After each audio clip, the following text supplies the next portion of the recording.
Labdien! Esiet sveicināti pasākumā Sasniedz, uzrunā un iesaisti no efektīvas komunikācijas līdz iesaistei mācībās. Šobrīd, kā mēs zinām, ļoti daudz gan valsts, gan pašvaldību iestādes, gan arī privātie uzņēmumi, gan arī nevalstiskās organizācijas piedāvā iedzīvotājiem apgūt dažādas mācības no pamata digitālām prasmēm pat līdz padziļinātām digitālajām prasmēm. Bet nevienmēr ar to pietiek, ka mēs esam izstrādājuši un izveidojuši mācību programmu. Otrs, kā mēs sasniedzam iedzīvotāju, kā iedzīvotājs uzzina par to, ka tādas mācības ir, kā iedzīvotājs var uzzināt, kas tad būs šajās mācībās un kā mēs to varam sasniegt. Ir dažādi komunikācijas veidi, iesaistes veidi, komunikācijas kanāli, kā mēs iedzīvotājus varam sasniegt. Un šodien par to arī būs šis pasākums. Runāsim par un ap komunikāciju, kā iedzīvotājs var tātad caur kādiem kanāliem un kādām iespējām mēs varam uzrunāt iedzīvotāju. Un tātad, lai iedzīvotājs uzzinātu par mācībām. Un aicināšu šobrīd Elīnu Švērnu, kas ir komunikācijas konsultante, sabiedrisko attiecību aģentūras Edge no Tech vadītāja, un arī Jāni Bērķi, kas ir radošais direktors un Mix Group vadītājs. Un šī prezentācija būs par efektīvu komunikācijas pieejas dažādu auditoriju sasniegšanai. Lūdzu, Elīna, Jāni. Yes.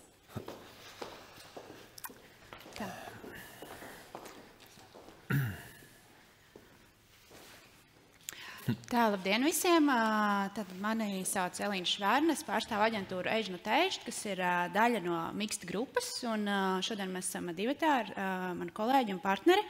Jā, man sauc Jānis Berts, un es esmu radošais direktors un Mixed Group dibinātājs un vadītājs. Un, jā, es droši vien došu vārdu sākumā, nevis es došu, bet sāks Elīna, un tad es pievienošos nedaudz vēlāk šim stāstam. Jā, kā jau Liena minēja, tad mūsu stāsts šodien ir par to, kā tad izmantot dažādas komunikācijas pieejas, lai mērķtiecīgi sasniegtu dažādas auditorijas, un stāsts būs sadalīts divos lielākos blokos. Tad sākumā ievadam neliels teorētiskais rāmis iespējams un ieskats vairāk tajā, kā analizēt mērķa auditorijas, kā saprast, ar ko mēs vēlamies runāt konkrētā projekta ietveros. Un tam sekos tad, no Jāņa puses jau tāds vairāk praktisks ieskats tajā, kā tiek būvētas kampaņas, ko ņemt vērā un kā forši sasniegt mērķi un varbūt dažreiz nebaidīties arī riskēt. Lūk, lai mēs sasniegtu savus mērķus, pirmkārtām būtiski ir zināt auditoriju. Un, lai to definētu, lai to saprastu, ir virkne paņēmienu, virkne parametru, kurus būtu būtiski ņemt vērā. Bet vispirms, pašā sākumā, viennozīmīgi tad, ir jāsaprot padziļināti pašam komandai, kas tad ir mūsu produkts, projekts, ideja, kas ir tas, ko mēs kopumā gribam komunicēt. Un kādu problēmu tad tas risinās? Vai kas būs tas lielais jautājums, ko mēs ar savu šo iniciatīvu vēlamies atrisināt, panākt un tā tālāk.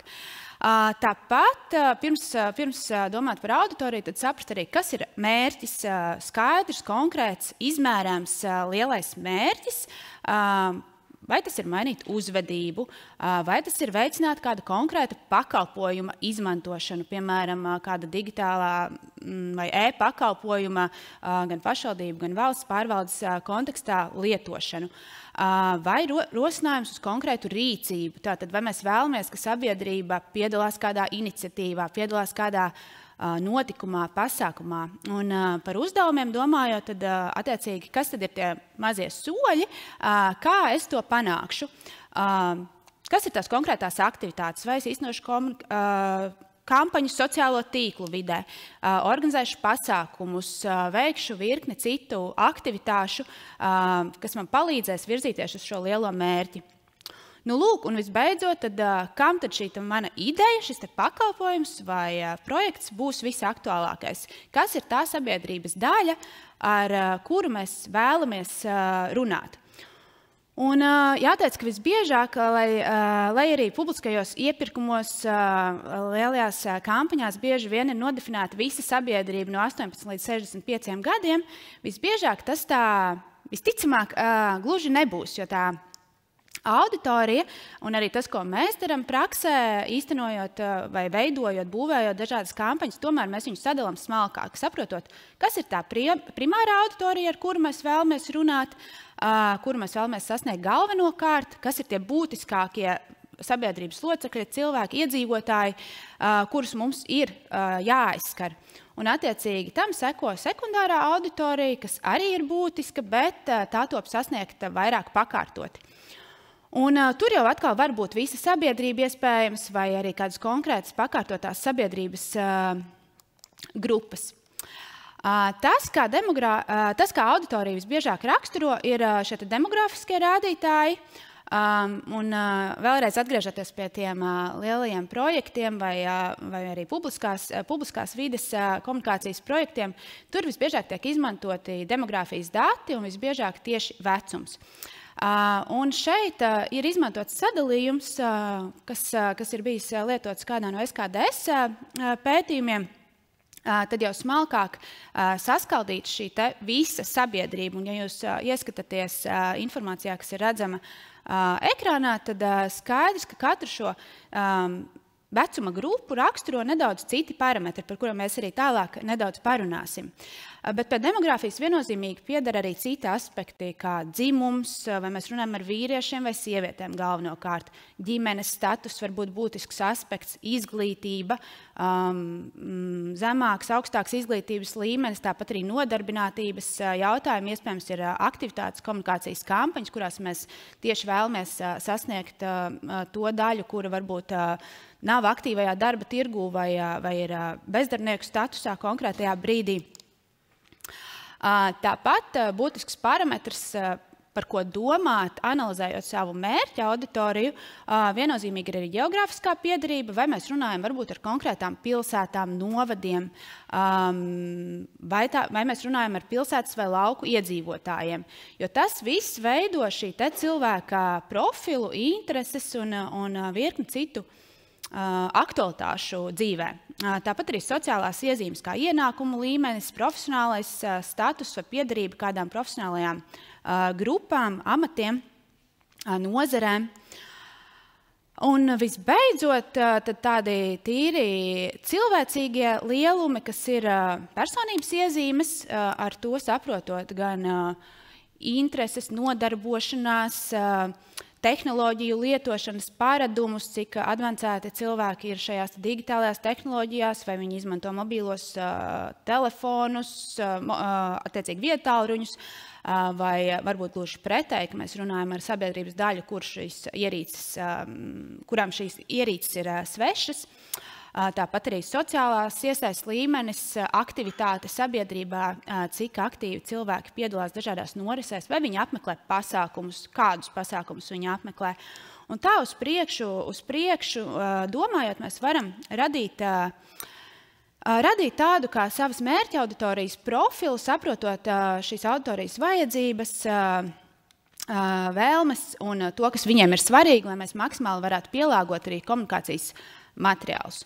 Un, kā redzat, šeit tā ir virkne, nianšu virkne aspektu, kurus ir vērts ņemt vērā, gan jau iepriekš minētie, gan arī vēl, protams, arī tādi kā mēdīju lietošanas paradumi, iespējams nepieskāros, bet tad saprast, vai mūsu mērķa publika, atrodas TikTokā, Instagramā vai gluži pretēji, varbūt viņi tur nemaz nav un viņi lieto tikai ziņu mēdījus. Varbūt viņi vispār nelieto vietējos ziņu mēdījus un viņi lieto tikai globālo saturu. Jā, un kas tad šiem cilvēkiem ir kopīgs, kas ir atšķirīgs, un pavisam raiti, pavisam īsi, paraugoties tādā lielajā griezumā un tikai pavērojot atšķirības, skatoties tādā cilvēka dzīves cikla virzībā, piemēram, jauniešiem ir aktuāli influenceri, digitālā vide, sociālai tīkli, skola, augstskola, dažādi sabiedriskie notikumi, ballītes, tehnoloģijas un virkne citu tēmu, kamēr, piemēram, tādi aspekti kā darbs un karjera varbūt paliek zemāk tā aktualitātes līmenī vai rūpes par vecākiem un uzkrājuma investīcijas, ka tas ir kaut kas tāds, kas tos gaida tikai nākotnē. Un, attiecīgi, pieaugušajiem, ja mēs tā lielos vilcienos kategorizējam, tad jau parādās pilnīgi citas aktualitātes, kur ir ģimene, rūpes par bērniem, finanšu jautājumi, ceļošana, ziņas politika un daudzas citas no tām sākotnējā dzīves posma minētajām aktualitātēm aiziet tādā kā otrajā plānā un vairs, nav jādomā par skolu un augstskolu, piemēram, vai varbūt tik ļoti nerūp šie te influenceri, viedokļu līderi vai ir kādas citas pārmaiņas. Tad arī, attiecīgi, jau ejot tālāk, senioru vecumā jau rūpes par bērniem un ikdienas loģistiku nomaina rūpes par mazbērniem varbūt vairāk, lai arī bērni jau paliek tādā cita līmeņa aktualitātē. Dažādi ar labklājību saistītie jautājumi, finansiālie jautājumi, kas ir attiecīgi mazinoties ienākumu līmenim vai tam līdzīgi. Rūpes par veselību jau citā līmenī, kas ir dažādi medicīnas pakalpojumi un tā uz priekšu. Un, kā redzams, arī tad attiecīgi šīs tēmas nomainās. Bet tāda būtiska grupa, kā cilvēki ar īpašām vajadzībām, kas arī ir būtiska, ļoti būtiska, un, protams, domājot par iekļautību un informācijas pieejamību, sasniedzamību, vērā ņemama un arvien biežāk, un teju vienmēr, teju visās kampaņās par šiem cilvēkiem arī tiek domāts. Bet tā pieeja, kas būtībā tie ir tādi paši cilvēki, kā visas iepriekš minētās grupas, viņi kaut kādā ziņā kategorizējas līdzīgi, kā es iepriekš minēju, pēc visiem šiem parametriem. Līdz ar to, bet tā ir salīdzinoši sabiedrības mazāka daļa. Un līdz ar to būtu jādomā par to, kā materiālus, kā varbūt nevis veidot kampaņu pielāgotu tieši šiem cilvēkiem ar īpašām vajadzībām, bet kā veidot kampaņas vai komunikācijas materiālu atzarojumu, attiecīgi adaptējumus, risinājumus, kur ir šī attiecīgi krāsu aspekti ņemti vērā, valoda, iespējams vieglāka, burtveidos, izmērs, izvēlēti komunikācijas kanāli, un tādā ziņā šī digitālā vide un iespējas digitālajā vidē šo auditoriju sasniegt, tas, ko mums piedāvā sociālo tīklu kanāli un tā tālāk, mēs varam ļoti precīzi šos cilvēkus sasniegt ar viņiem paredzētiem materiāliem. Un izejot no digitālās vides, viennozīmīgi arī biedrības, organizācijas, dažādi citi kanāli, kur mēs varam šo vēstījumu pielāgotā formātā arī nodot.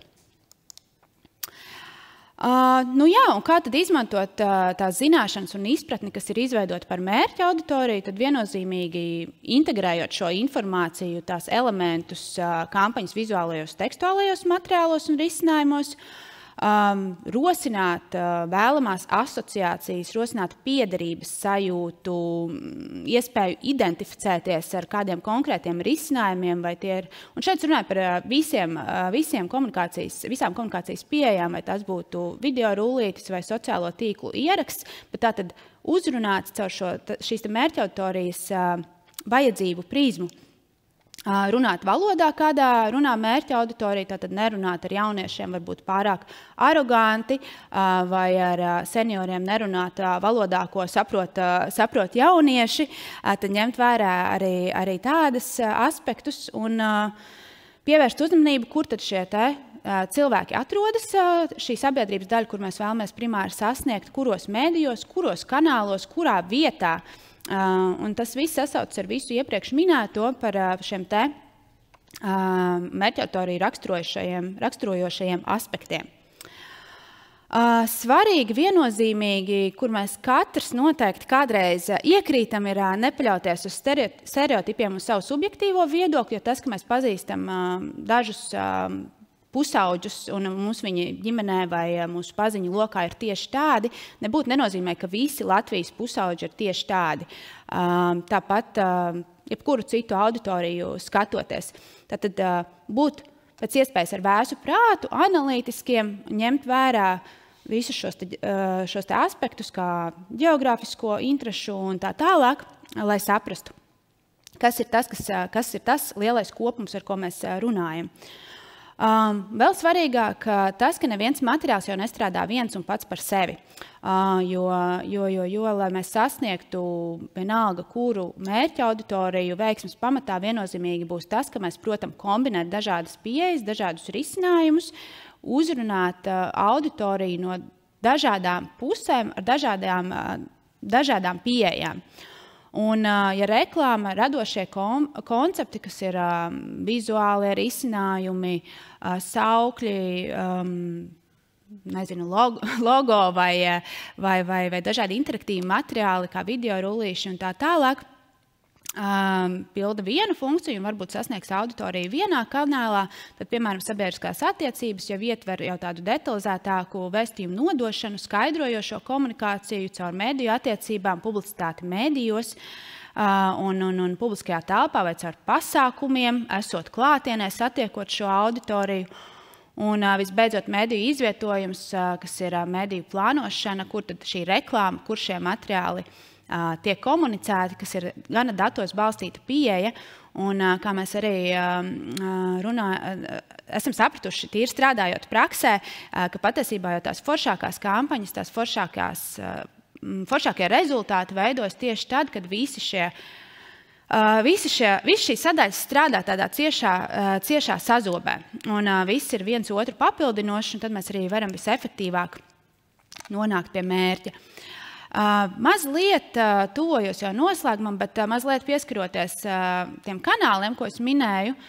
Šeit ir Nepl pētījums, gan svaigs 2024. gada pēdējais ceturksnis, par to, kas ir tie mēdīji, kurus sabiedrība lieto visbiežāk. Viennozīmīgi ir vērts pāranalizēt publiski pieejamos pētījumus, publiski pieejamos datus, lai saprastu, kur ir vērts atrasties, kur ir vērts būt. Un šeit neiesim, protams, cauri visam, bet skaidrs, ka lai arī šie ir visi sabiedrības dati, tad mēs redzam, ka, piemēram, drukātie mediju prese turpina sarukt, kamēr sociālai tīkli turpina savu izaugsmu, un arī redzam ļoti labi, kas ir tie populārākie citu kategoriju mediji. Atcerēties to, ka mobilās ierīces viennozīmīgi ieņem arvien būtiskāku lomu mūsu ikdienā. Mums katram līdzi ir viedtālrunis. Visbiežāk mēs internetu izmantojam tieši tur, līdz ar to materiāliem ir jābūt atbilstošiem, adaptīviem un lietojamiem no šīm ierīcēm. Un arī video saturs turpina savu jau gana ilgo uzvaras gājienu, un tāda video platformas kā TikTok, YouTube un tā tālāk. Dati un apmeklējums tikai pieaug, un nebūtu nav tā, ka šajos kanālos atrodas tikai jaunieši. Ja mēs papētam datus dziļāk, tad tie ir arī seniori, kuri tur ir sastopami un gana daudz izklaidi gūst šajās te formātos. Lūk, tas ievada rāmis par mērķa auditorijām. Es došu vārdu Jānim, tad par to, kā to visu dzīvē. Jā, Jānis. Es mēģināšu runāt skaidri, saprotam. Man ir dikcija, var dažreiz sāk runāt ātrāk, un viņi ir grūtāk saprast. Bet es šodien parunāšu par failošanu. Elīna ļoti precīzi izstāstīja par mērķa auditorijām, bet vispār par to komunikācijas kanāliem, bet es runāšu par to risinājumu, un es runāšu vairāk par to, kā mēs aģentūra darbā ar klientiem, neatkarīgi valsts, pašvaldību vai privātiem, konstanti failojam. Un gan mēs failojam, gan lielam arī jūs failojat. Tad kas ir fail? Es izmantošu, šis būs vienīgais anglicisms manā prezentācijā, es apsolu, bet es domāju, ka bez viņa nevar. Tad fails ir situācija, kurā vēlamais rezultāts atšķirās no tā, kāds ir īstenībā. Un kas interesanti, kad mēs failu uztveram kā, ja kāds nofeilo, tad tas ir slikti. Es esmu šeit, lai teiktu, ka nē, failot vajag, failot ir ļoti labi, jo arī definīcijā nav pateikts, ka izlākums ir slikts. Viņš ir vienkārši atšķirīgs no tā, kāds viņš bija sākumā plānots. Un bieži ir tā, ka var gadīties, ka sanāk pat labāk nekā bija plānots. Mēs gribam, lai arī jūs savā darbā atļaujat mums aģentūrām, ne tikai radošām, bet arī citām, varbūt šeit kļūdīties un arī tajā pašā laikā uzticēties un noticēt tam, ka tā kļūda, ja viņi liekas šobrīd šeit uz vietas, tad varbūt viņi īstenībā pēc mēneša vai gala rezultātā īstenībā būs efekts. Un ja arī nebūs efekts, tad sabiedrisko attiecību vadītāja krīzes komunikācijas budžetā nokops viņu, lai viņš būtu labs. Tā kā tas par Elīnu nedaudz. Man ir 3 sadaļas. Pirmā ir ar tautisku motīvu nosaukumu "Es no faila nebaidos". Otra arī būs nedaudz tautiska, trešā nebūs tautiska. Es pats pārstāvu radošu nozari, arī Elīna pārstāvu radošu nozari. Un es vādu radošu aģentūru un es esmu viņas radošais direktors. Un es piedāvāju radošus risinājumus. Šeit nevar nefailot. Es esmu 4 kategorijās prasa no manis radošumu. Līdz ar to ir liela iespēja, ka kaut kas, ko mēs kā aģentūra varbūt darīsim, lai sasniegtu jau nodefinētās mērķa auditorijas, būs atžgārni, nesanāks, mēs pieļausim kaut kādas kļūdas, mēs radīsim kaut kādu varbūt nevajadzīgu ažutāžu, kāds būs varbūt apvainojies, bet galu galā tādā lielā bildē mēs visu darīsim pareizi un īstenībā tā tam vajadzētu arī būt. Mums tā failošana ir būtiska, tāpēc, ka ja mēs to nedaram, tad mēs paliekam pie viena kaut kāda standarta, kas ir strādājis. Mēs varam paņemt, pirms, nezinu, Mans būs mans bija kādreiz raidījums, ko vadīja tāds aktieris. Viņš iznāca priekšā un vienkārši izstāstīja par privatizācijas certifikātiem, precīzi, kas ar viņiem ir jādara, kur viņus varēs nopirkt. Super racionāli nodeva informāciju, visiem viss skaidrs. Ir arī tādi risinājumi nepieciešami, bet mūsu uzdevums ir ļoti, ļoti skaļā telpā, kas ir visa sabiedrība, mēdīji, notikumi, popkultūra, atrast savu to mazo lauciņu un iebļauties ar salīdzinoši tādu mazu resursu īsā brīdī, maksimāli lielai auditorijai pateikt kaut ko, ko mēs gribam izdarīt. Līdz ar to, lai mēs to sasniegtu, mums ir jārēķinās, ka kaut kāds tas fails, daļai auditorijas, šeit papildinot Elīnu, kādā no mērķa auditorijām, mēs varam aizskart kādu. Mēs varam kādam kaut kas var nepatikt, mēs varam būt neprecīzi, kādam nesaprotami, nesalasāmi, bet galu galā mēs zinām, ka tas kopējais labums un uzdevums tai visai kampaņai, ko mēs tur esam mēģinājuši izdarīt, mēs to sasniegsim. Ja mums, kā aģentūra un arī īstenībā klienti, ja mēs kopā kaut kā nemēģinām failot un šīs kļūdas pieļaut un mācīties no viņām, tad mēs ļoti daudz ko īstenībā neiegūstam. Ja mēs paliekam ļoti vienkārši, mūsu kampaņas tiek palaistas, nevienam nav viedokļi, patika, nepatika, nezvana priekšnieks, saka, kas šitas, kāpēc šitas ir, ko mēs ar šo darīsim, tad mēs ļoti daudz ko neiegūstam. Mēs arī nedrīkstam, protams, izdarīt tā, ka ritīgi slikti ir. To es nedaudz vēlāk parunāšu. Bet ir lietas, kurās, ja mēs nofēlojam, tas rezultāts arī ir svarīgs. Piemēram, ja mēs uztaisam kaut kādus materiālus, jebkurai no kampaņām, un šī kampaņa ir beigusies, un mēs redzam, ka tie rezultāti nav bijuši tādi, kā mēs bijām plānojuši. Es nezinu, tur sabiedrība nav mainījusi savus paradumus, mēs tur taisam atkārtot socioloģiju, un cilvēki vēl joprojām nav sapratuši, ko mēs gribam pateikt. Tad tas, ko mēs dabonam, ir kaut kāda informācija par to, ka skaidrs šādi materiāli šādai auditorijai nestrādā. Tad nākamajā reizē mēs varam jau kaut ko labāk izdarīt. Mēs būsim precīzāki, mēs būsim ar labākiem vai nevis labākiem, bet savādākiem vēstījumiem. Un tādā veidā mēs vācam kaut kādu informāciju par to, lai nākamu reizi mēs būtu labāki. Bez kaut kādas inovācijas un bez kaut kā jauna reklāmā un komunikācijā nav īsti iespējams. Mums ir nevis tikai mūsu aģentūra, virkni visu aģentūru Latvijā, Eiropā, pasaulē, Baltijā, katru dienu mēģina izdomāt kaut ko jaunu. Mēs ņemam tur vienu un to pašu. Klasisks stāsts ir vīriešu vai sieviešu dezodoranti, kas stāv veikalos. Viņi pilnīgi visi vienādi ir. Un tad tur sēž jau gadu desmitiem cilvēki mēģina izdomāt, kā šodien mēs tur īpašības ar visiem vienādas, cena visiem vienāda. Kā tad mēs šoreiz to dezodorantu pārdosim vairāk nekā citu? Līdz ar to katru reizi un katra šī inovācija prasa kaut kādu kļūdu, kaut kādu nepilnību vai kaut kādu robežu pārkāpšanu, bet mēs uzskatām, ka tā radošā nozare bez šādām lietām nevar pastāvēt. Un kas vēl? Kļūdas mums dod pieredzi arī kā cilvēkiem, komandai. Sataisījām kaut kādu lielu problēmu, visi kopā izstrabām, izveidojām labākas attiecības ar aģentūru, sapratām iekšēji kolektīvā, kā risināt. Kur atkal Elīna ar krīzes komunikāciju nogludina visas astes un viss mums ir labi. Līdz ar to mums arī tās kļūdas pašiem iedod kaut ko jaunu un arī stiprina mūsu kolektīvu un arī klientu. Un šī ir tāda, man liekas, ļoti burvīga atziņa, ko droši vien iepriekšējie klienti negrib zināt, bet nākamajiem tas palīdz. Restīvi, mēs iepriekšējā klienta kaut kādās kļūdās jūs no viņām iegūst tikai, jo mēs kā aģentūra katru dienu, katrs no mūsu darbiniekiem mācās, saprot precīzāk, kā labāk, kā precīzāk izdarīt lietas.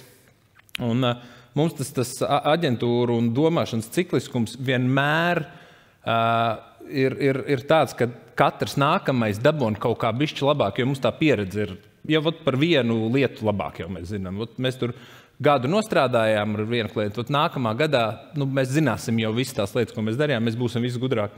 Un tas ir neizbēgami. Tieši tāpēc šis konkrēts skaitlis ir par mūsu aģentūru, bet šāds skaitlis ir visām aģentūrām. Šī tik daudz stundas mēs jau esam pavadījuši komunikācijā. Restīvi, tas ir aģentūras mūžs, cik mēs ilgi pastāvam, cik mums ir cilvēki un cik ir darba stundas. 720,000 stundas mēs visu laiku kāds domā, vai mēs izdarām maksimāli labi, vai mēs sasniegsim pareizās auditorijas, vai mūsu vēstījumu kādu neaizskars, vai mēs būsim labi un veiksmīgi šīs mērķa auditorijas, vai vizuāli atbildīs, vai TV klipi atbildīs, vai radio atbildīs. Mēs visu laiku domājam, lai mūsu klientiem, neatkarīgi privātiem valsts, būtu krietni mazāk jādomā par to, kas var notikt vai nenotikt. Tāpēc esam mēs, un tie skaitļi ir tāpēc, lai jums parādītu, ka tā pieredzes bagāža ir gan liela, un ir ļoti grūti ar to pieredzi strīdēties. Vienkārši ir ļoti savākt daudz informāciju par to, kas tad var strādāt un kas nevar strādāt. No tā es gribētu parunāt tālāk par to, kādu to pieredzi var saņemt. Mēs esam kā aģentūra šogad laikā uzkrājuši, un kas ir tas, ko mums kopā darbā ar klientu ir tādas nodefinēt 4 svarīgus jautājumus, kurus mums vajadzētu izrunāt, lai, ja mēs varam uz viņiem visiem atbildēt, tad, lai klients justos drošs, ka viss ir kārtībā, un ja arī tur būs kaut kādas kļūdas, viņas nebūs kaut kādas lielas, kuras pēc tam nevarētu atrisināt. Tieši tāpēc saku, mēs failojam katru dienu un daudz kā aģentūra, lai jūs failot mazāk. Arī par materiāliem vai lietām, kuras iznāk ārā no jebkuras no aģentūrām, arī mēdīja aģentūras, bet radošā izcili, jebkurš tas materiāls, mēs sēžam bars ar tādiem diezgan paškritiskiem prātiem un viens otru nepārtraukti pie katra risinājuma mēģinām, kas strādās, nestrādās, kāpēc būs, vai šis vizuāls strādās, vai šitādu TV klipu taisam, ka nē, bet mums liekas, ka vajag šādu. Viņi tiek nepārtraukti malti cauri jau tajā aģentūrā iekšā, lai viņi jau iznāktu ārā, tādi ar to 720,000 stundu pieredzi novaktēti, lai viņus iedot. Un mums ir tas, ko mēs gribam iedrošināt mūsu klients, ir, kad būs ok. Mēs tiešām esam padomājuši. Bet, ja mēs nevaram atbildēt, vai kāds cits jums nevar atbildēt uz šiem 4 jautājumiem, tad es pilnīgi noteikti ieteiktu atgriezties nedaudz atpakaļ un sūtīt visu atpakaļ aģentūrai, jebkurai, lai viņi padomā. Pirmais, vai tas atbilst brīfam, vai uzdevums, kuru ir klients devis aģentūrai, skaidri norādot auditorijas, skaidri norādot ko viņi grib pateikt ar šo kampaņu vispār, ko viņi grib sasniegt, kā viņi grib viņiem likt justies un ko viņi grib galā, lai šis cilvēks, redzot šo kampaņu vai dzirdot, kur viņi izdara. Ja kaut kas no tā nav izdarīts, tad tā ir paliela problēma, jo ja pēc brīfa mēs ejam cauri tehniski un viss atbilst, bet ir kaut kas, kas nepatīk, bet viņš tehniski atbilst, tad šo jautājumu mēs varam apstiprināt un par šo nedomāt. Par KPI jautājums bieži arī kampaņās, kas gan attiecas vairāk šī gadījumā uz iespējams mēdīju aģentūrām vai pat attiecīgi arī uz sabiedrisko attiecību aģentūrām, bet arī radošām aģentūrām tomēr ir kaut kādi uzdevumi, un kuri ir nomērāmi, kuri mums ir jāsasniedz. Vai nu tas ir kopā ar mēdīju aģentūrām vai atsevišķi, bet ļoti vienkārši, ja mēs varam izskaidrot kā aģentūru un parādīt, kā mēs sasniegsim šos konkrētos mērķus, aritmētiskos mērķus noliktos, tad tur arī nevajadzētu būt problēmām. Vienmēr ļoti svarīgs jautājums par riskiem. Šī ir tā daļa, kas ir problemātiska. Ir bieži, ko aģentūras ir ļoti, arī mēs tai pašā skaitā, mēs varbūt neesam tik kritiski pret juridiskiem reputācijas un zīmola riskiem. Tur ir virkne arī Latvijas reklāmā keisu. Es gribēju salikt kaut kādus piemērus, bet es viņus atstāju uz beigu daļu. Es tieši šeit gribēju ielikt kaut kādus keisus, kas ir tādi ļoti klai reputācijas, zīmola reputācijas riski, kur kā viss uz papīra ir tik fantastiski skaisti, bet galā tas viss ir ļoti, ļoti slikti beidzies. Tātad, ja mēs redzam, ka gan juridiski, restīvi tas ir, es nezinu, produktam, es nezinu, ja viņš nav tur ievests, nezinu, no Krievijas un viņam nav tur izmantoti bērni viņu radot un zīmols neiestājas par kaut kādu konkrētu sabiedrības grupu, tad arī kā visam vajadzētu būt labi. Un ceturtais, kas ir tai radošajā nozarē, pēdējais punkts, kas ir tas mūsu lielākais uzdevums, ir kā tad mēs atšķirsimies no citiem un paliksim atmiņā. Par šo punktu mēs, kā radošie cilvēki, visvairāk degam, un mēs bieži izdarām 90% šeit, un tad tajos pārējos mazāk, tur viss būs kārtībā. Un tad klients mums palīdz šos 90 nolaist uz 50 un ielikt arī pārējās ailītēs tomēr. Jo mēs degam par idejām, mēs degam par to, ka mums vajag, lai tajā brīdī, kas mums ir atvēlēts, uz šīs skatuves, kas ir vai nu plakāts, vai nu rādio, vai televīzija, lai tā mūsu mērķa auditorija, tas cilvēks tajā visā burzmā pamana, dzird, ierauga, un mēs vismaz kaut kā paliekam viņam atmiņā. Jautājums mums vairs nav par to, vai nostoties konkrēto gabalu, reklāmas, rādio vai vizuāli, viņam ir pilnīgi skaidrs, un viņš ir sapratis, kas viņam jādara. Nē, mēs gribam dabūt to viņa laiku uzmanību. Tas viss, ko mēs gribam darīt, ir viņa uzmanība.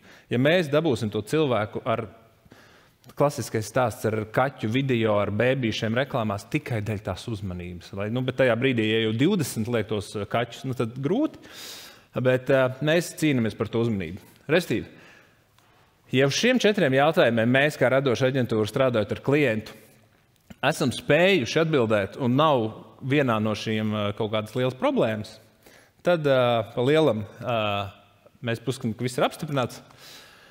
Ja šie jautājumi nav atbildēti un kaut vienā no viņiem ir diezgan liels problēmas vai pat mazas, mēs ļoti labi saprotam, kāpēc mums tas viss ir jāpārstrādā un jādara vēlreiz. Vai ir kaut kādi citi jautājumi, uz kuriem mēs gribam runāt un izrunāties ar klientu? Protams, ir virkni dažādi jautājumi, bet kā likums viņi ļoti bieži ir no tādas personīgas pieredzes, no savu ģimenes locekļu pieredzes, no draugu, no vēl kaut kā, bet viņi īsti nav vairs relevanti. Jo tur mēs ar tiem 720,000 stundām savas kopējās aģentūras pieredzes sakam, šis būs ok, točna, aizies, būs ļoti labi. Tā kā tā, šī ir tā īsa prezentācija pēc Elīnas, kurā es visu, ko gribu darīt, ir atļaut kļūdīties gan jums, gan mums. Man liekas, kas ir ļoti, ļoti svarīgi. Un, jā, mums vēl ir nedaudz laiks. Nav praktiski, ne? Jā, tā kā prezentācijā ir visinteresantākā daļa, parasti ātri visi radošie direktori vienmēr ieliek kaut pāris klipus parādīt, jo tas visinteresantākais galā. Bet, tas būs nākamajai reizei vai citiem atstāšu. Paldies! Jā, tas bija viss. Es tad uz šī arī varu beigt, vai ne? Lūdzu. Jā, paldies, Jāni. Un tad nākošais, es ceru, ka tu sāksi ar tiem interesantākajiem video, lai mums pietiek laiks, bet mums ir jāturpina, jo mums vēl ir 2 runātāji. Un šeit jau mēs runāsim par praktisko pieredzi, par reālu stāstu, kā tad iedzīvotāji tiek piesaistīti un iesaistīti mācībās. Un viens, man liekas, no tādiem, es gribētu teikt, viena no dzirdētākajiem, populārākajām mācībām ir iepazīst tehnoloģijas. Un aicināšu priekšā Annu Andersonu, kas ir Rīga Tech Girls vadītāja. Iepazīst tehnoloģijas, Anna jau šķiet ir no 2020. gada, un vairāk kā 30,000 iedzīvotāji jau ir saņēmuši apliecības. Un, man liekas, jums varētu būt brīnišķīgs stāsts par to, kā jūs ik gadu iesaistat iedzīvotājus, kā viņi uzzina par šīm mācībām, kā piesaistās. Un, man liekas, jums ir stāsts, reāls stāsts, kā jūs to darat, un katrs no šīs stāsta, es ceru, varēs paņemt šo iedvesmu vai padomus, ko tad darīt? Paldies, Liels. Labdien, sveicieni visiem. Mani sauc Anna Andersone, esmu biedrības Rīga Tech Girls vadītāja. Un, jā, šodien gribu pastāstīt jums par mūsu pieredzi veidojot programmu Iepazīst tehnoloģijas. Bet, lai sāktu sarunu par iepazīstu tehnoloģijām, mums ir mazliet jāatgriež atpakaļ, un arī es gribu tāpēc pastāstīt, kur mēs atradāmies vai kā mēs nokļuvām tajā brīdī, kur iepazīstu tehnoloģijas vispār sākās. Biedrība Rīga Tech Girls, mēs esam kopiena. Kopiena, kuras mērķis ir atbalstīt un iesaistīt sievietes vairāk tehnoloģiju jomā, kā arī mēs esam sevi transformējuši un attīstījušies laika gaitā par organizāciju, kuras viens no ļoti svarīgiem mērķiem ir attīstīt digitālās prasmes sabiedrībā kopumā. Bet tas sākums bija tieši tāds, ka mēs sanācām dažas sievietes, kas darbojās tehnoloģiju jomā, mēs sanācām kopā un mēs izveidojām šo biedrību Rīga Tech Girls. Tas sākās pavisam nelielā izmērā ar dažiem cilvēkiem, kam bija entuziasms un enerģija. Un tieši šis kopienas spēks ir tas, ar ko mēs sākām, un ar ko es noteikti arī nobeigšu šo stāstu, jo iepazīst tehnoloģijas viens no lielajiem spēka punktiem ir tieši šī kopiena. Bet tātad Rīga Tech Girls sākās 2015. gada pašās beigās ar dažu sieviešu IT jomā sanākšanu kopā un lēmumu veidot organizāciju, kura atbalstīs sievietes tehnoloģijās. Bet diezgan strauji tas viss attīstījās un auga, jo 16. gadā, 17. gadā mēs veidojām klātienes nodarbības, un mūsu mērķis bija iepazīstināt sievietes ar tehnoloģijām, bet arī ne tikai. Šeit, piemēram, viens foto no mūsu darbnīcas par to, kā veidot savu jaunu uzņēmumu, kur tātad dažādi jomas profesionāļi, šajā gadījumā es biju kopā arī ar Kristu Avotu, mēs dalījāmies savā pieredzē, kā veidot jaunu uzņēmumu. Savukārt programmēšanas speciālisti no IT vides veidoja bezmaksas darbnīcas, nodrošinot tieši sievietēm arī iespēju pamēģināt programmēt. Tas bija tas pats pirmsākums. Bet gadu gaitā mēs redzējām, ka pieprasījums, interese aug, un patiesībā pašas pirmās jau darbnīcas bija ar ļoti lielu interesi, jo darbnīcās mēs uzņēmām aptuveni līdz 20 cilvēkiem, un tiklīdz mēs savā Facebook lapā izsludinājām, ka darbnīca ir atvērta, dažu stundu laikā tā jau bija visa rezervēta. Tad mēs redzējām, ka tur ir liels pieprasījums, un sākām veidot arvien vairāk šīs darbnīcu iespējas.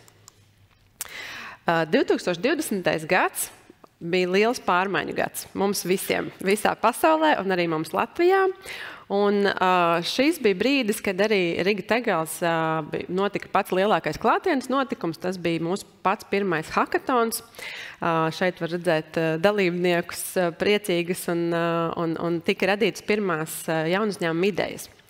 Bet 2020. gads bija īpaši ne tikai ar šo hakatonu, kurš izrādījās viens no pēdējiem klātienes pasākumiem vēl uz ilgu laiku uz priekšu, jo tas bija marta sākums, un pēc pāris dienām, burtiski nedēļas laikā, iestājās Covid aizliegums satikties.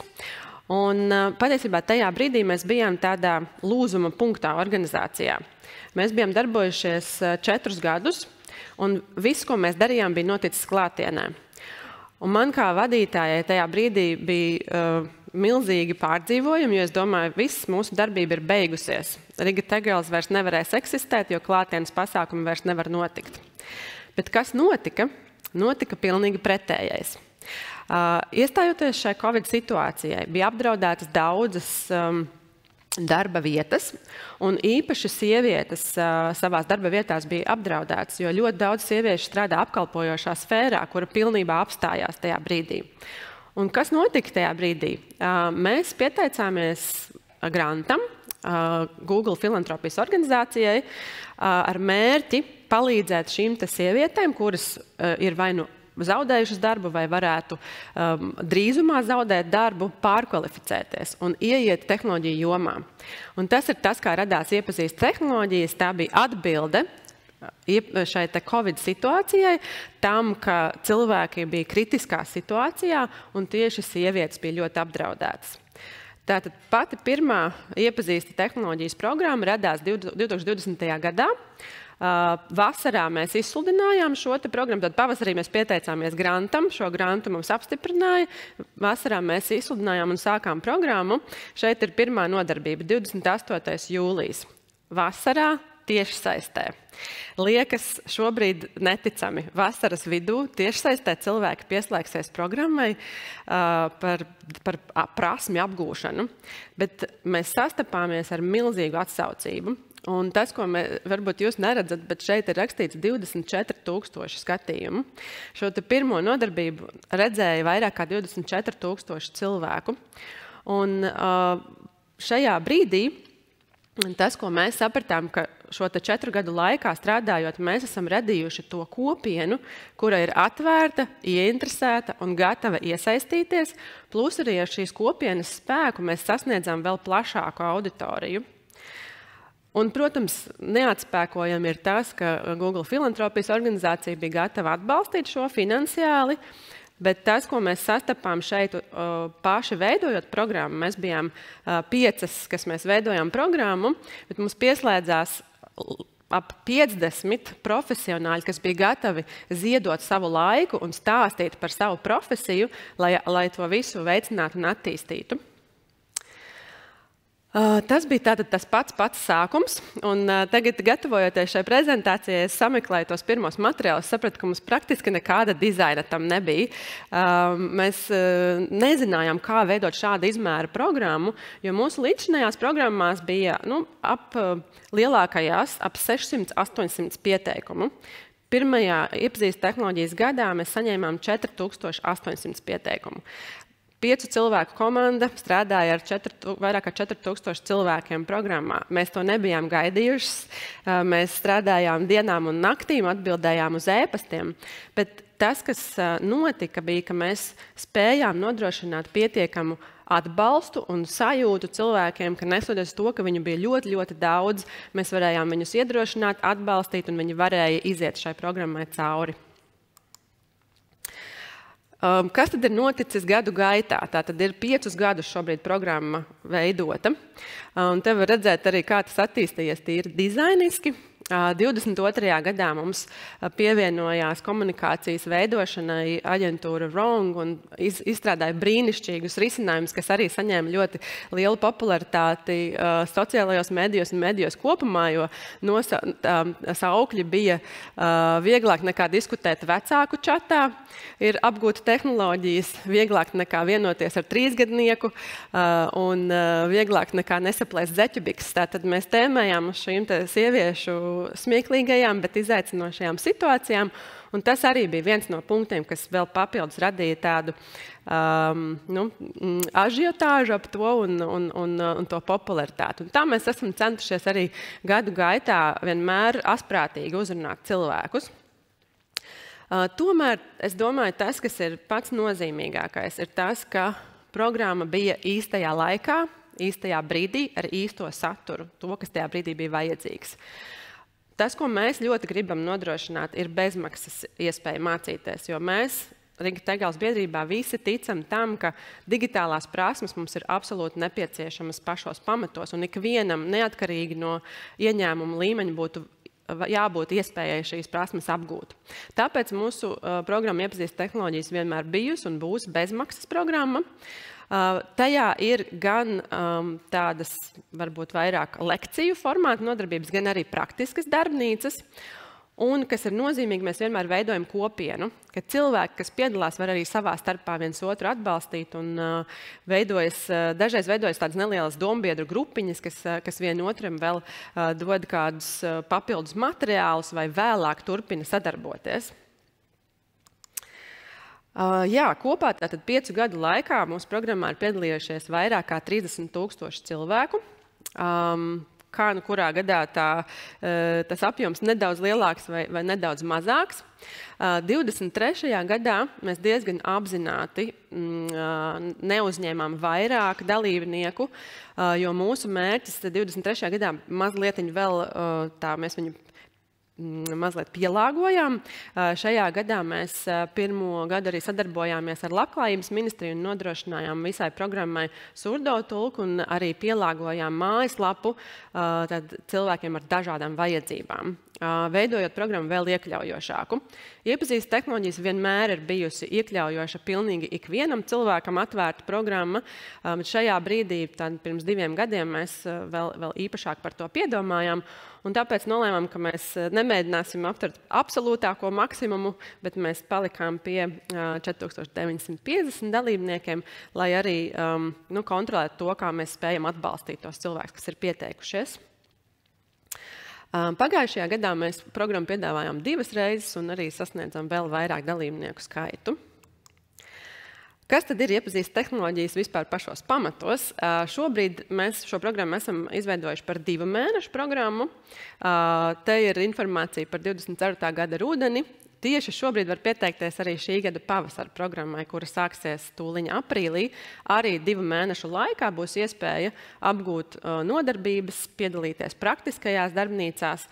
Un tas, kas ir īpaši šai programmai, salīdzinot ar daudzām citām pieejamām tiešsaistē programmām, tā ir latviešu valodā, ar mūsu Latvijas profesionāļu dalību un arī ar surdo tulku, joprojām programma ir pieejama. Kas ir tie dalībnieki, kas piedalās Iepazīst tehnoloģijas, ko mums ir izdevies sasniegt? Lielākā daļa dalībnieku ir rīdzinieki, gandrīz puse ir no Rīgas un pie Rīgas. Nākamā sadaļa ir vidzeme. Tad vidzemnieki ir ļoti aktīvi, 1/4 daļa no visiem dalībniekiem. Izdodas mums sasniegt arī Kurzemi, Zemgali un Latgali. Ļoti gribētos vairāk latgaliešus piesaistīt. Un ar ko mēs arī lepojamies, ir, ka 5% no mūsu dalībniekiem nāk no ārpus Latvijas zemēm. Tātad tie ir latvieši, kas dzīvo citās valstīs, jo programma ir latviešu valodā, tātad tie nav ārzemnieki. Un mums ir bijuši dalībnieki patiešām no visas pasaules, praktiski no ikvienas vietas. Nu, redzam, ka Āzija varbūt mazāk pārstāvēta, bet pieslēgušies ir cilvēki no visiem kontinentiem. Un dažreiz mums ir jautājums, vai tas ir tikai sievietēm. Un šeit es gribu teikt, ka nē, Iepazīst tehnoloģijas nav tikai sievietēm. Mēs varam redzēt, ka šobrīd aptuveni 10% dalībnieku sevi identificē kā vīriešus. Mēs ļoti labprāt gaidām arī vīriešus pievienoties šajā programmā. Tas, ko mēs šeit redzam, ir, ka sievietes patiesībā ir ļoti atvērtas mācīties, un mūža izglītība ir aktuāla tēma sievietēm. Un mēs Rīgas Tegels ietvaros, lai arī mūsu nosaukumā ir vārds girls, meitenes, mēs esam ļoti atvērti tam, ka piedalās arī vīrieši, un arī vīriešiem ir ļoti nozīmīga šī mūža izglītība. Aptuveni 12% piedalās atkārtoti. Tas, ko mēs no tā secinām, ir, ka cilvēki, kuri piedalās, viņi vēlas attīstīt savas prasmes ik gadu, viņi negrib iepalikt. Kā arī, ka tas saturs ir tik interesants, ka ir vērts, pat ja tas ir vienreiz dzirdēts, ir vērts pieslēgties atkal un pārliecināties par to, ka kaut kas jauns varētu būt pievienojies. Vidējais vecums mums ir aptuveni 35 gadi. Bet mums ir dalībnieki arī 65 plus gadu vecumā, mums ir arī dalībnieki, kas ir jaunāki par 18 gadiem, un šai programmai nav nekādu vecuma ierobežojumu. Tas, kādēļ cilvēki pieslēdz šai programmai, lielākā daļa, 24%, vēlas iemācīties kaut ko jaunu un paplašināt savas zināšanas par IT jomu. Daļa, aptuveni 15%, vēlas mainīt savu karjeru. Tātad iepazīst tehnoloģijas, lai arī sākotnēji mērķis ir bijis tieši palīdzēt sievietēm mainīt karjeru, apmeklē daudzi cilvēki, kurus interesē uzzināt vairāk par IT jomu. Un mēs esam dzirdējuši, ka arī cilvēki, kas jau darbojas IT jomā, labprāt šo programmu iziet un saprot daudz labāk to, ko dara viņu kolēģi, jo šeit var saprast, ko dara cilvēki dažādās profesijās, kas ir tās prasmes, kas viņiem ir nepieciešamas un kāda ir tā ikdiena.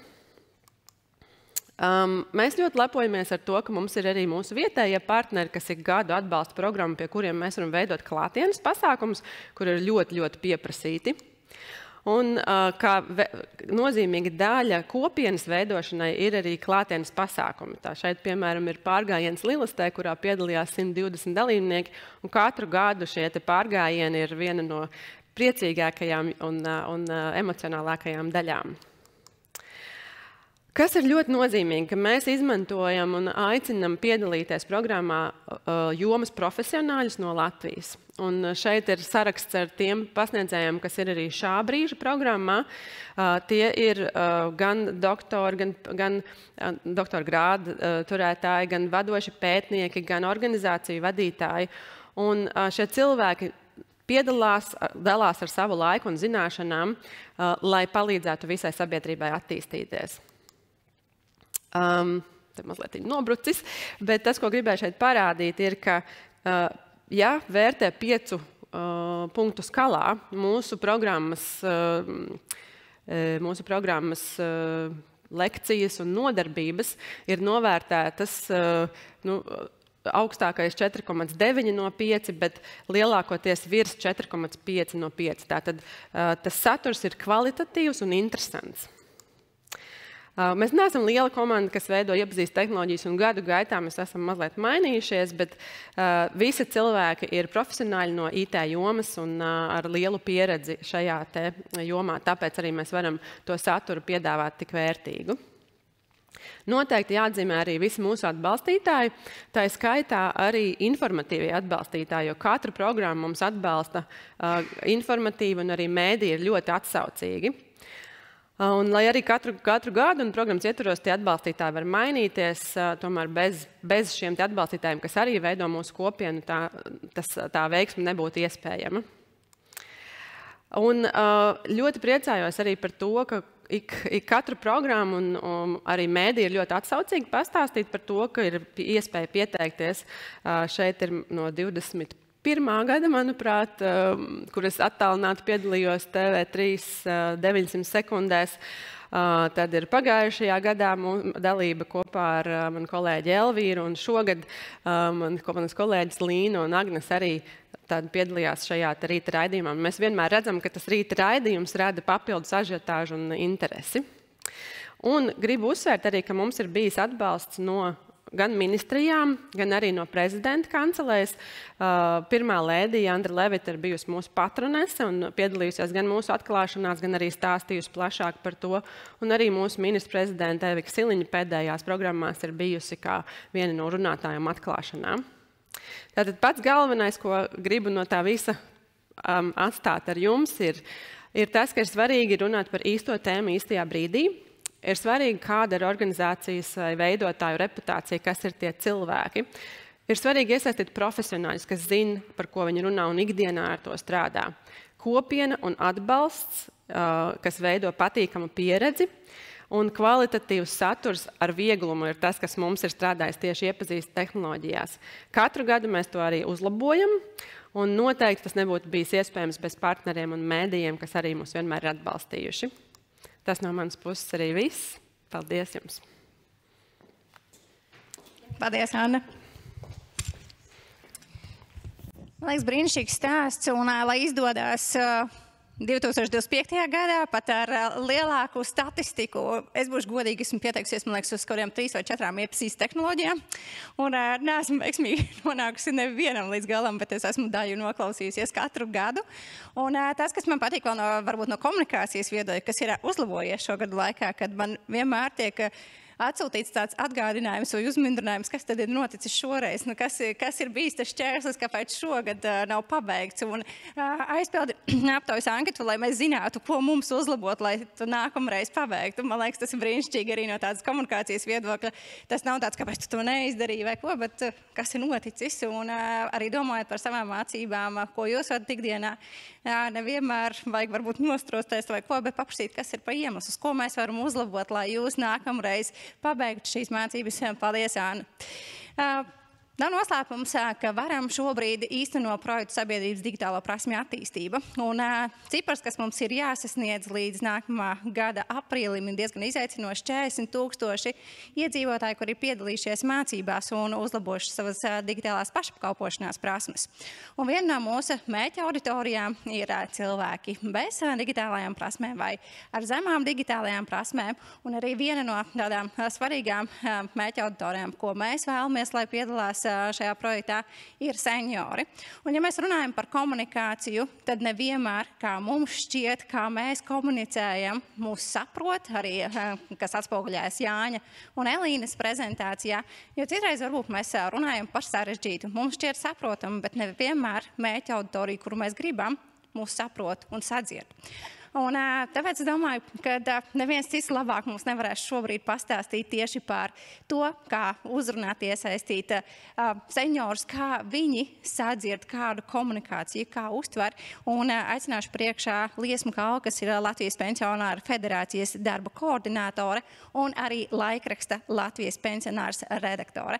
Lūdzu, Liesma, aicināšu jūs priekšā. Un Liesmas prezentācija būs, kā uzrunāt, komunicēt un kā informāciju uztver seniori. Paldies. Kura pociņa? Uz priekšu šitā, jā. Sveicināti, labdien. Es esmu Liesma Kalve. Šobrīd Latvijas Pensionāru federācijas darba koordinātora un laikraksta Latvijas pensionārs redaktore. Visu savu aktīvo darbu mūžu, kurā esmu joprojām, es vēl neesmu pensijā, esmu vadījusi kā sabiedrisko attiecību speciāliste. Tādēļ šoreiz es jums piedāvāšu prezentāciju, kas ir balstīta manā pieredzē, manos pavisam svaigos pieredzes stāstos, kas man ir gan saniknojuši, gan sarūktinājuši, gan apbēdinājuši. Un tas viss ir tikai tāpēc, ka ir dažas lietas, ko es gribu pateikt jums ievadām.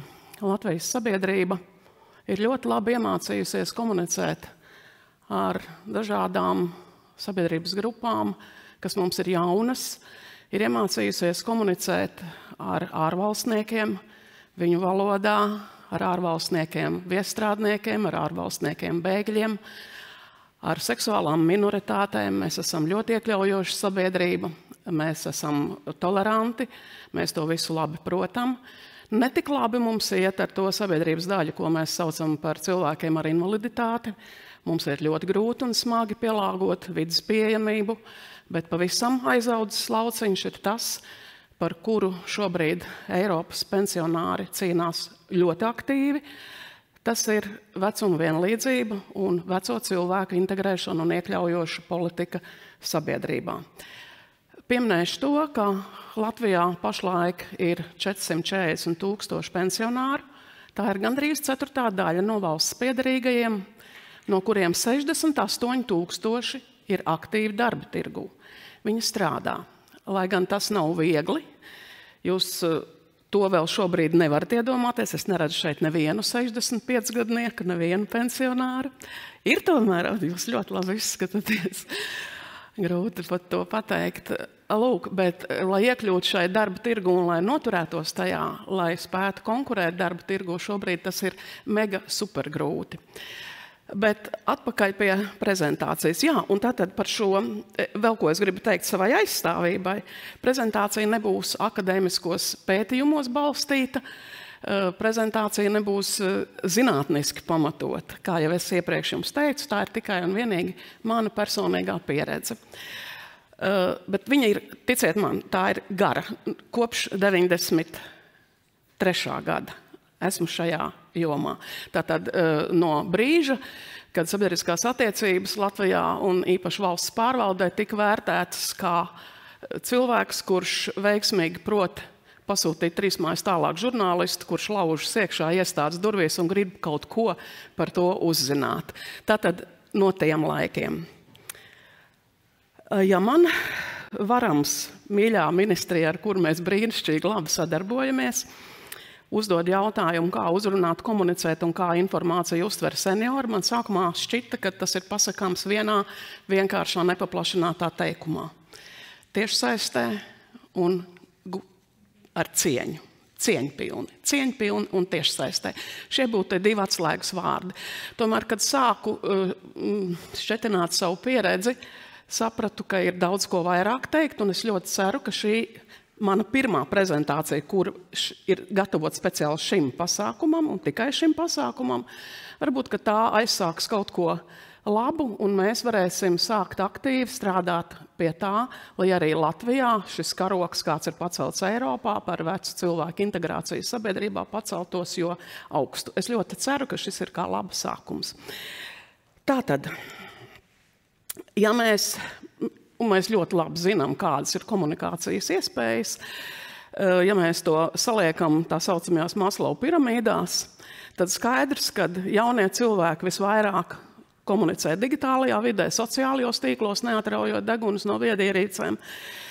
Kaut kur viņiem paskan kaut kas no televīzijas un radio, drukāto informāciju viņi lasa arī ļoti saudabīgu un sarunājas vismazāk. Kur pretīm, ja mēs runājam par cilvēkiem vecumā no 70, tad šo Maslow piramīdu mēs varam apmest tieši otrādi. Un viss notiek otrādi. Ar mazu niansi, ko man nesen palaboja mani pensionāru organizāciju vadītāji, sakot, ka sarunas starp veciem cilvēkiem ir delikatese, tā ir ekskluzīva. Tas ir ekskluzīvs notikums, jo pārsvarā mūsu pensionāri ir vienpaši, jo no pāriem viens aiziet pirmais un paliek tas viens. Un šo vienu mājās vienmēr skan radio, ieslēgts nepārtraukti, iet televizors, un tie ir galvenie informācijas avoti. Pie sarunāšanās mūsu cilvēki, kad tiek, tad nu stāsta visu, kas uz sirds, un šīs sarunas ir garas, un jaunus cilvēkus nogurdinošas, visticamāk. Mums ir ļoti cieņā drukātā informācija, un digitālā vide, protams, ir pavisam kas jauns, un cilvēkiem 70+, tā, tiešām, jā, cilvēkiem 70+, tālākos slaidos es jums parādīšu, cik viņa ir pieejama. Kā komunicējam mēs, Latvijas pensionāru federācija? Mūsu federācijā ir 23 tūkstoši pensionāru no 167 dalību organizācijām, un mēs nākam kopā reizi 4 gados uz kongresu, 4 gadā uz domas sēdēm un katru mēnesi uz valdes sēdēm. Tātad valdes sēdēs ir 19 locekļi. Mēs ļoti aktīvi runājam, mēs pārspriežam visu, kas pārspriežams. Mūsu valdes priekšsēdētāja ir Aija Barču, 5 sasaukumu saeimas deputāti, droši vien visiem pazīstama persona. Mums ir 6 reģionālie koordinatori, kuri runājas gan telefoniski, gan ar vēstulēm ar visiem mūsu dalību organizāciju biedriem, un viens darba koordinators, kas esmu es.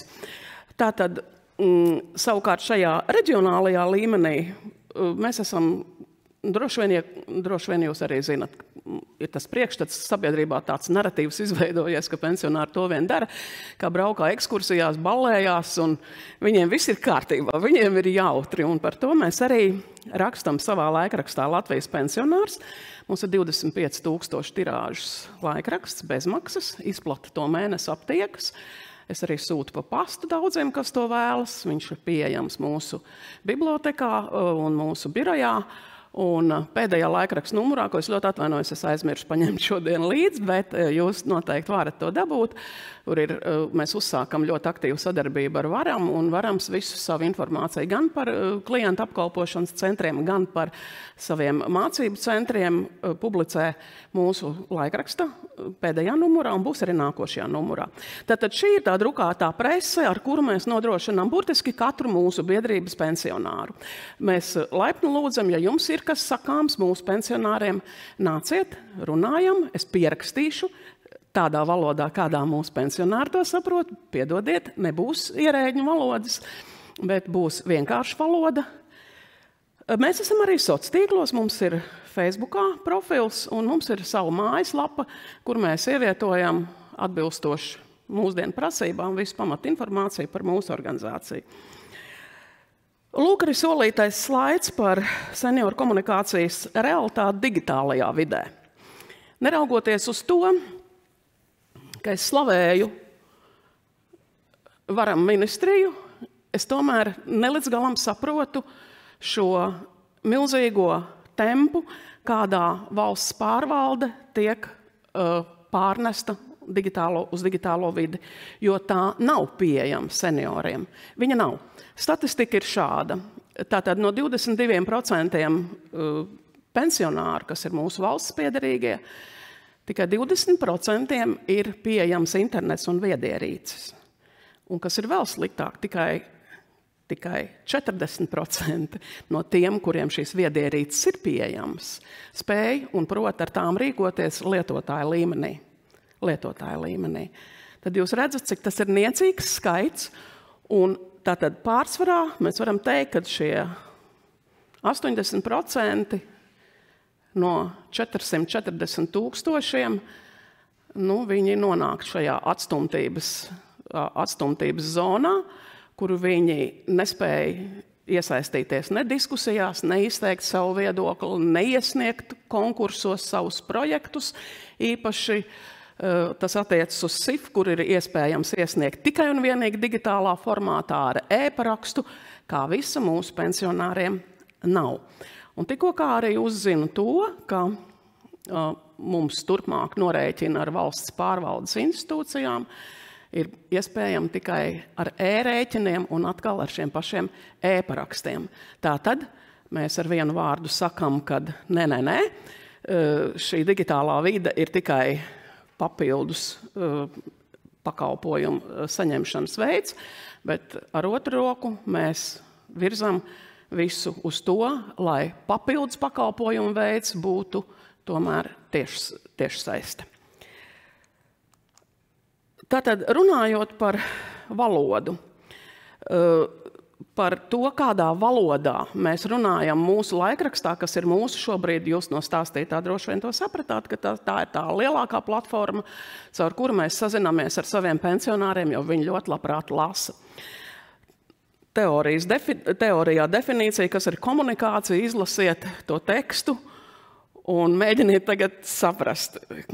Patiesībā jau pasaka vienkāršu lietu, bet tik ārkārtīgi sarežģītā teikumā, kad sarežģītāk vairs nevar. Un šeit ir svarīgi atšķirt, kas ir vieglā valoda un kas ir vienkāršā valoda. Vieglā valoda ir cilvēkiem, kuriem ir varbūt, ka tās ir mentāla rakstura problēmas, es negribu to saukt par diagnozi, bet ir tāda cilvēka grupa, kam ir domāta šī vieglā valoda, kas ir pavisam vienkārši. Es tomēr gribu teikt, ka mūsu lasītājs ir gudrs lasītājs, un mūsu laikraksts runā ar mūsu gudro lasītāju vienkāršā valodā. Nevis vieglā, bet vienkāršā valodā, to ir svarīgi atšķirt.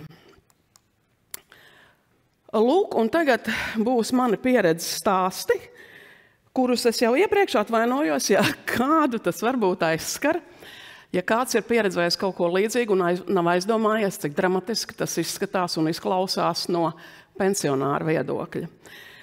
Tātad 6 lietas, kuras nekad nevajadzētu darīt cilvēkam, kurš stāv pensionāra auditorijas priekšā. Un to es esmu redzējusi, un šis laiks tuvojās, viņš ir klāt priekšvēlēšana laiks, kad visbiežāk mūsu deputāti kandidāti uzrunā pensionāru, zinot, ka tas ir elektorāts, kurš pilnīgi noteikti aizies un novēlēs. Un tad šie nabaga pensionāri tiek tur piekārt pilna eglīte ar konfetēm un stāstīts visādas brīnuma lietas. Un šie cilvēki aizraujās tik ļoti, ka viņi neiedomājas par tādām pavisam vienkāršām lietām, kas patiesībā noderētu ievērot ne tikai runājot ar pensionāru auditoriju, bet vispār ar auditoriju kopumā. Lai man atvaino psihologi, ja es tagad teikšu, ka tāds attiecas tikai uz pensionāriem, šis jums noderēs jebkuras auditorijas priekšā runājot. Pati galvenā un vislielākā kļūda, mēs runājam ar pensionāriem kā ar maziem bērniem. Šis ir pavisam svaigs stāsts, kundzīt labajā pusē ar paceltu šo. Es jums pastāstīšu, kāda bija situācija. Mums ir sadziedāšanās svētki, mums ir pasākumu vadītājs, mums ir gājiens. Mūsu pensionāri var aiziet gājienā, kurš ir negarāks kā 100 metru. Tas viņiem prasa milzu piepūli, tas viņiem prasa pēdējos spēkus, viņi iztaisa no muguras un soļo. Un pasākuma vadītājs stāv, sagaida viņas tribīnē un saka šai vecuma grupai: nu, paskat, cik jūs skaisti mākat, nu, rekā jums sanāk, nu, drusciņ vēl, nu, brīnišķīgi jūs tūlīt būsiet klāt. Un šī kundzīte tam puisim rāda kulaku. Es pret viņu notēmēju savu fotoaparātu, un viņa pamana mani, un kulaks pārvēršās šajā. Ja? Tā kā, ziniet, es pat arī sev bieži vien pieķeru pie tā, kad ieraugot vecu cilvēku, nu man ir pret viņu, tas ir tas mīļums, tā ir tā mīļuma izpausme. Bet ir ārkārtīgi filigrāna robeža starp to, kas ir mīļi un kas ir tu. Tā nē, jo ir tā, kā šeit rakstīts. Jaunais, mazais bērns, viņš ir tikko piedzimis, pilnīgi balta lapa. Mēs uz viņu varam rakstīt visu, ko gribam. Mēs viņam varam stāstīt, ka viņš tūlīt uzvarēs, ka visa dzīve būs viņam pie kājām, bet vecajam cilvēkam visas uzvaras jau ir izcīnītas. Viņam tās ir aiz muguras, un viņam mēs neko nestāstam. Mēs ar viņu runājam kā ar cienījamu cilvēku. Šeit sākas tā cieņpilnā attieksme. Nākamais mans stāsts arī pavisam silts iepriekšējā diskusijā, kur man blakus sēdēja bet psiholoģijas profesora. Un mēs runājam kā reiz par varam, par to, kā būs šai 3 ekrānu paudzei, kura dzīvo telefonā, televizorā un datorā, kā tas ietekmēs redzes, acu veselību. Un es šajā diskusijā runāju par valsts pārnesumu uz digitālo vidi un cik tas tomēr tā un šā. Un tad, kad ir dots vārds profesorai, kur sēž man blakus, viņa pagriežas pret mani un saka: es tā priecājos, ka jūs savā vecumā šo tik labi saprotiet. Nu jā, jo manā vecumā parasti jau neko neviens nesaprot, viss jau ir dumi, vai ne? Īpaši jau lietojot tādus terminus kā digitālās prasmes, digitālā vide, internets un tam līdzīgi. Mēs esam stulbi, vai ne? Tas ir tas, ko viņi gribēja pateikt. Iespējams, ka nē, es esmu ļoti labticīga, es saprotu, ka viņi to negribēja pateikt, bet tā bija darba skarota. Es to nolasīju tā. Un tajā mirklī es nezinu, vai es sajūtos vecu vai kā, bet man tas bija ļoti aizvainojoši.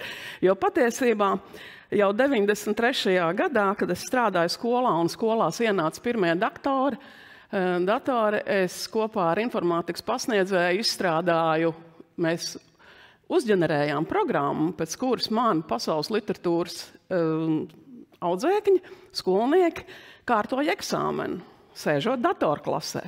Pasaules literatūru mēs vairāk vadījām datorklasē kā mācību kabinetā. Tā ir mana pieredze. Es biju klāt pie pirmā datora tajā mirklī, kad šī profesora, piedošana, vēl nebija dzimusi.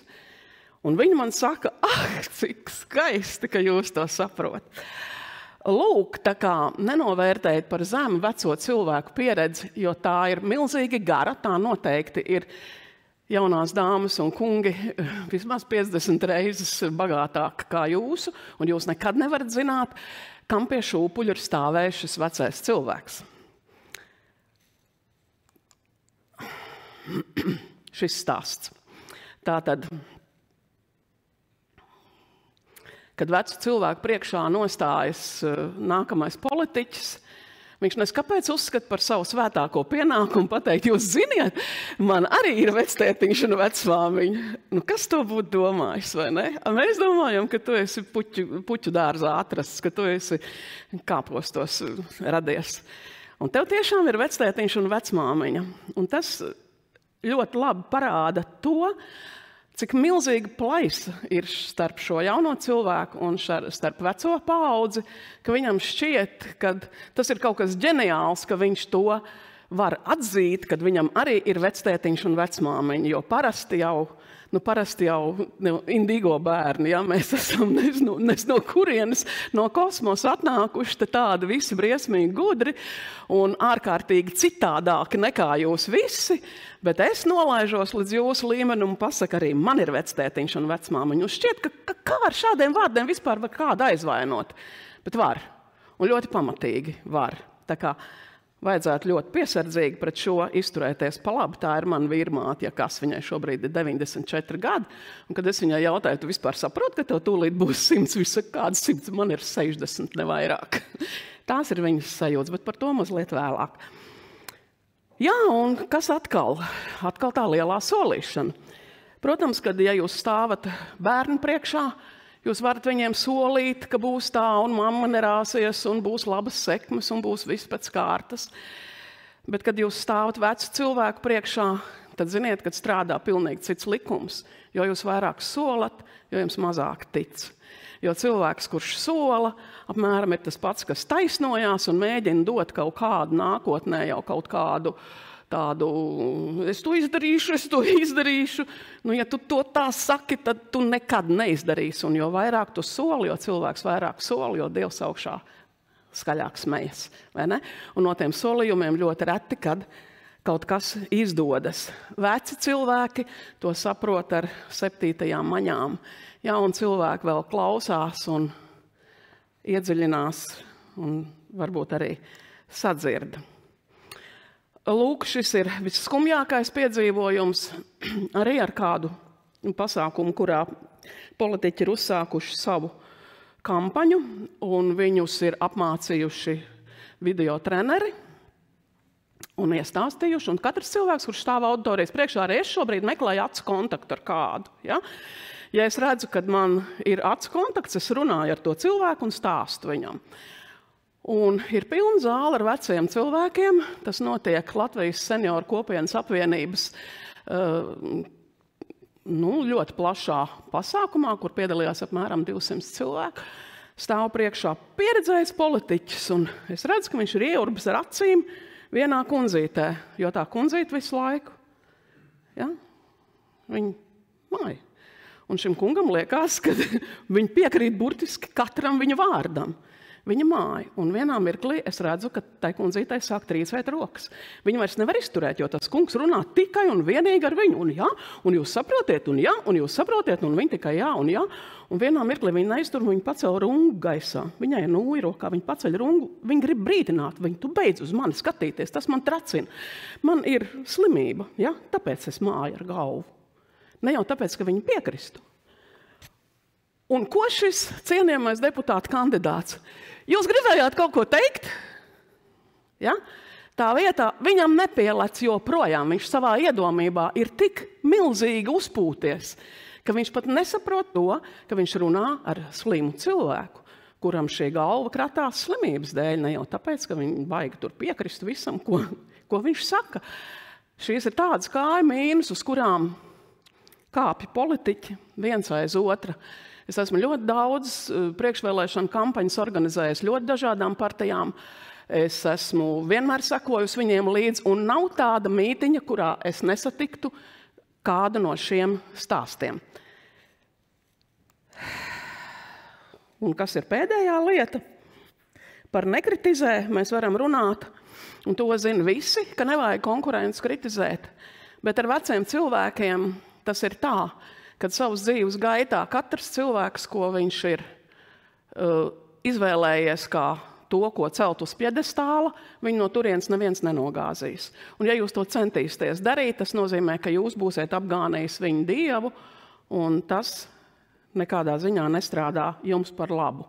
Un es jau tuvojos noslēgumam, tātad ceļa maizē es jums gribētu iedot līdzi 2 atziņas, kas jums noderēs ne tikai, ko der paturēt prātā saziņā ne tikai ar pensionāriem, bet ar visiem cilvēkiem. Ir jānolasa cilvēku patiesais vecums, jo tie ir 2. Viens, kas ir rakstīts pasē, un otrs, kas ir viņa sirdī, kā viņš jūtas. Es nekad neesmu jutusies kā 63 gadniece, es allaži jūtos kā 40 gadniece, un es ļoti vēlētos, lai man tā arī uztver, lai ar mani tā arī runā.